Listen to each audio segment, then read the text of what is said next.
మరో బ్రేకింగ్ చూస్తున్నాం. హైదరాబాద్ లో రహదారులు రక్తమూడాయి. వరుస రోడ్డు ప్రమాదాలు కలకలం రేపుతున్నాయి. వేరువేరు ప్రాంతాల్లో జరిగిన రోడ్డు ప్రమాదాల్లో 7గురు మృతి చెందడం నగరంలో తీవ్ర విషాదాన్ని నింపింది. శ్రీశైలం ఘాట్ రోడ్లో చెట్టును కారు ఢీకొట్టడంతో హైదరాబాద్ కు చెందిన 2 మృతి చెందారు. అలాగే కొత్తగూడ వంతెనపై రైలింగ్ ను బైక్ ఢీకొట్టడంతో మరో 2 మృతి చెందారు. ఇక రంగాపూర్ మలుపు దగ్గర బస్సును బైక్ ఢీకొట్టడంతో మరో 2 చనిపోయారు. అలాగే కేపీహెచ్పీ దగ్గర జరిగిన రోడ్డు ప్రమాదంలో కూడా 1 మృతి చెందారు. ఇలా వరుస రోడ్డు ప్రమాదాలు నగరవాసులకు భయాందోళనకు గురిచేస్తున్నాయి.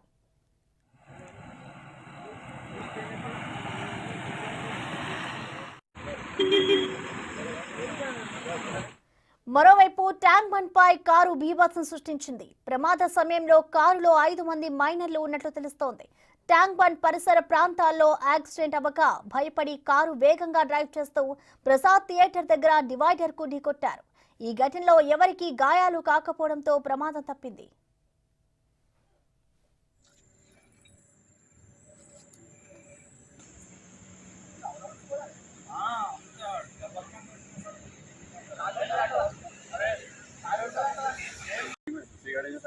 हम लोग तो यहाँ से आ रहे हैं।